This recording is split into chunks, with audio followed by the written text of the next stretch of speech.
자, 제가 오늘은 평택시 세교동에 나와 있네요. 요즘에 또 평택에서 가장 핫플로 뜨고 있는 데가 이 세교동이라고 할 수가 있거든요. 그래가지고 이제 이쪽은 좀 예전에 구도심이라고도 할 수도 있는데, 이쪽 한 블록만 지나가게 되면 이쪽 세교동이 어마무시하게 되고 있다는 거, 이쪽을 보여주고 있습니다. 여기는 우리 청년 CEO 김민균 대표님이라고 하는데, 저도 깜빡 잊어먹었었는데 저하고 한 8년 전에도 거래를 했었다고 하네요. 저희 유니콘 시스템 제품을 거래를 한 적이 있었대요. 그래서 전화번호가 이제 바뀌었길래, 자, 이렇게 해서 지금은 이제 현재 구석탱이 연탄집이라고 되어 있는데, 우리 여기 청년 CEO 김민균 대표님이 여기를 제일 처음에 문의를 할 때는 저한테 연탄 초벌기 쪽으로 문의를 했었어요. 근데 아우 사장님, 저 연탄은 너무나 불편하다고. 근데 우리 김민균 대표님이 또 저하고 또 이렇게 인연을 맺은 지가 한 8년 차가 되더라고요. 그래서 저도 이제 세월이 오래 지났기 때문에 그러는데, 번호가 바뀌어서 내가 김민균이라고 입력을 해보니까 번호가 뜨더라고요. 그래서 아, 사장님 저하고 인연이 있었구만요 했는데, 요렇게. 근데 여기가 이제 연탄 장수로 해가지고 새롭게 세교동 본점이 오프닝을 하게 되는데, 근본에 유니콘 시스템하고 MOU를 체결하고 유니콘 참수 직하운영 초벌기 2구 특대 부수 후드형을, 여기가 이렇게 보시게 되면 앞으로 이렇게 테라스 쪽이 있어요. 제가 며칠 전에 통영에 내려가서도 요 부분을 좀 설명한 적이 있지 않습니까? 그래서 지금 이렇게 보시게 되면, 아, 이쁘게 이렇게 바닥판이라고 하죠. 알미늄, 이게 체크판이에요. 알미늄 체크판 3T를 가지고 이렇게 앞쪽에 테라스 공간을 냈지 않습니까? 그래가지고 유니콘 초벌기 2구 특대 부수 후드형을 여기도 이렇게 보시게 되면 지금 사각 박스형으로 했어요. 아직 지금 끄집어내지는 않았는데 이것을 이제 끄집어낼 겁니다. 그러면 이것을 외부 돌출형이라고 하거든요. 그래서 이렇게 외부 돌출형으로 하는 경우는 저희가 후드 작업을 사각 박스형으로 이렇게 마감을 해줘요. 왜냐면 사각 박스형을 해줘야만이 좌우측이랄지 측면을 나중에 바람판을 막아줘야 될 거 아닙니까? 마감 처리를 해줘야 되기 때문에. 그리고 하부도 저희가 마감 처리를 다 해주게 돼 있거든요. 그래가지고 이런 경우는 다행히 천장부가 한 2800이 나와요.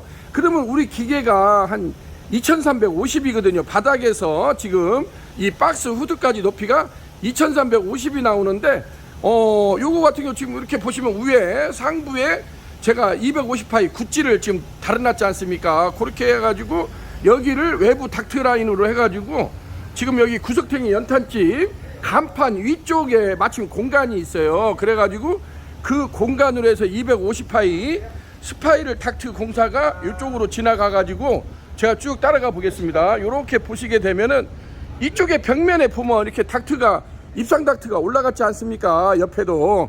그래서 그런 식으로 단독 라인을 별도로 250파이 스파이럴 닥트 공사, 입상 닥트라고 하죠. 그것을 별도로 작업을 하면 됩니다.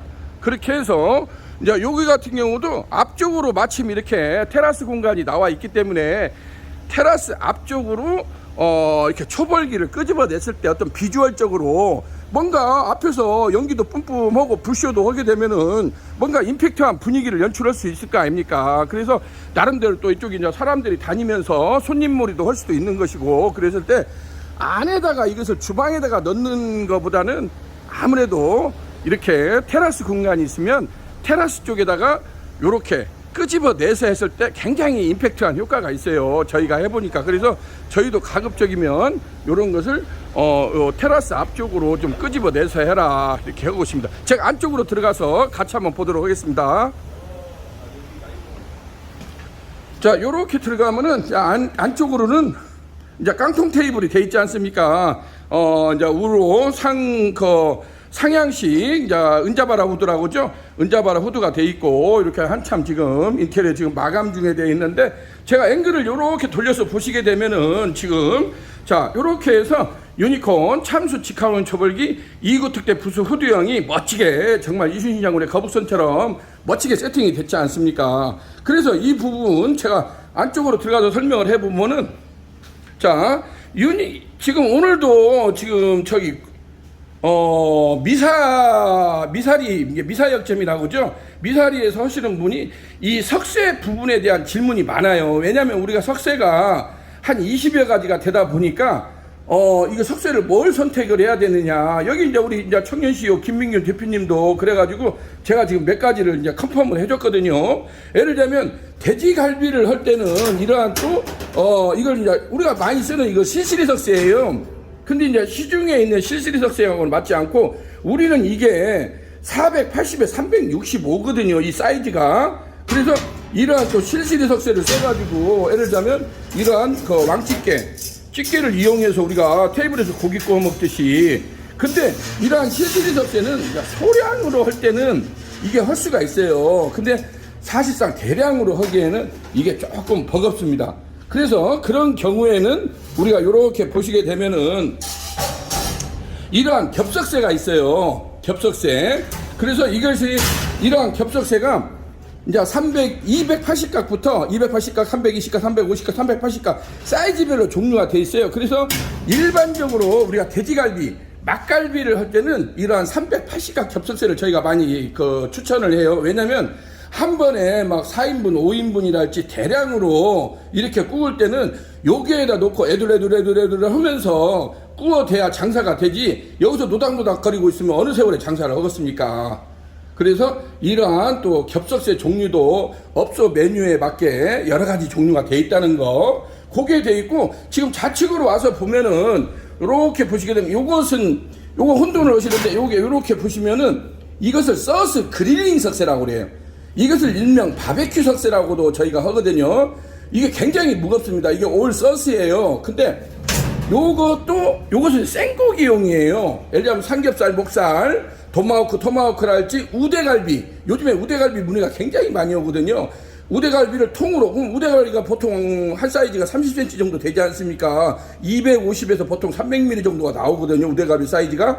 그래서 그것을 할 때는 이러한 그릴링 석쇠를 올리고 해야 된다는 거. 그런데 이러한 그릴링 석쇠도 저희는 또 크게 나눠서 두 가지가 있어요. 철로 되어 있는 무쇠 그릴링 석쇠가 있고, 이 서스로 되어 있는 서스 그릴링 석쇠가 있습니다. 장단점이 있습니다. 또 어떤 분은 무쇠를 선호를 하는데, 무쇠가 알다시피 올라와서 밖에 노출이 되어 있으면 녹이 금방금방 올라오지 않습니까? 그래서 끊임없이 우리가 소뚜껑 길들이듯이 이렇게 해야 된다는 거. 그래서 그걸 굉장히 불편하다 하기 때문에 요즘에는 저희가 웬만한 데 같은 경우는 그냥 서스 그릴링 석쇠를 추천을 해요. 그래서 서스 그릴링 석쇠는 물청소하기도 편하고 그러한 녹번짐 현상이 적기 때문에 서스 그릴링 석쇠를 바베큐 석쇠로 요즘에 추천을 하고 있다는 거, 그걸 보여주고 있습니다. 그 다음에 이제 저희가 또 이 질문이 많은 것이 요거 지금 제가 지금 들어보면 보이죠? 이게 5줄이에요. 1줄, 2줄, 3줄, 4줄, 5줄을 돼 있어서 제가 편의상 그냥 5줄 거치대 석쇠라고 그래요. 그래서 아니 사장님 이걸 어떻게 고기를 굽어요? 하고 이렇게 질문이 많아요. 오늘도 김민균 대표님도 아니 이게 어떤 용도로 쓰냐고. 그래서 아니 자기가 주문해놓고 아직도 몰랐냐고 내가 이제 핀잔을 줬는데 그게 아니고, 왜냐면 우리가 이제 이러한 양면 겹석쇠를 쓰지 않습니까? 이게 양면 겹석쇠를 이게 이제 뭐 280각부터 280각, 320각, 350각, 380각 여러 가지가 있다고 하지 않습니까? 근데 이게 아무것도 없는 상태에서 여기서 그냥 올리면은 이게 굉장히 불편하지 않습니까? 이게 통으로 빠지기 때문에. 그래서 온달집 같은 경우도 자세히 보면 이 밑에 그 서스 봉석쇠가 깔아져 있어요.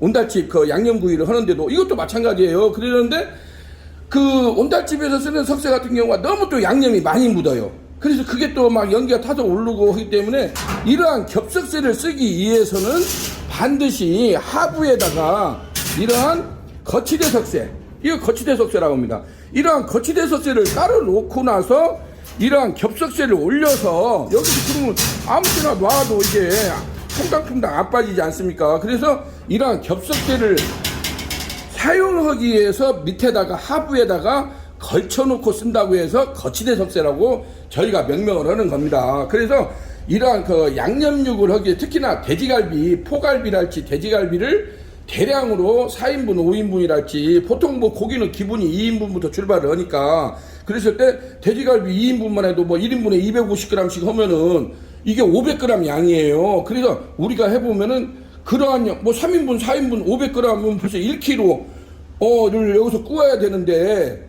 그러기 위해서는 이렇게 대량으로 여기다가 산더미 불고기처럼 쌓아놓고 해야 이게 감당이 된다는 거예요. 쪼매는 걸로 해서는 영업시간에 감당을 할 수가 없어요. 저희가 경험상으로 해보면. 그래서 이러한 특히나 양념갈비, 포갈비를 하는 업소에서는 이러한 거치대 석쇠에다가 이러한 겹석쇠를 쓰기 위해서 쓰는 것이 거치대 석쇠라는 거. 이것은 양념육을 하기 위한 겁니다.